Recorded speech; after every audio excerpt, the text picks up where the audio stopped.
The comet struck our planet without warning. We lost our paradise in a single violent stroke. The impact released a virus which swept through the land and killed millions.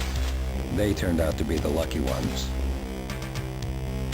For those that did not die became mutations of humanity. Some became fanatics who heard the voice of a malignant god in their heads and called themselves the Order. Those of us who were deaf to this voice suffer horribly and are forced to serve these ruthless psychotics who wield weapons more powerful than anything we can muster. They destroy our women and children so that we must hide them underground and live like animals in constant fear for our lives. But there are whispers of discontent. If we organize, can we defeat our masters? Weapons are being stolen.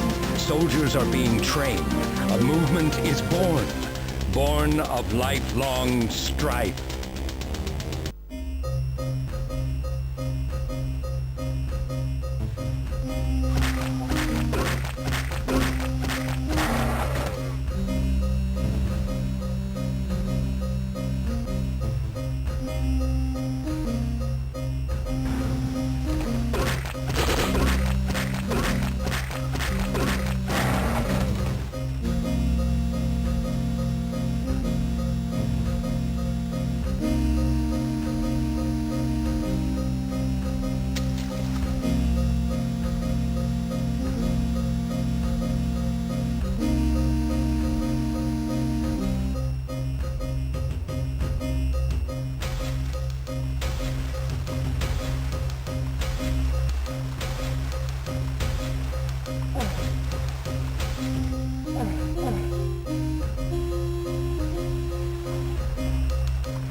I thought you were dead.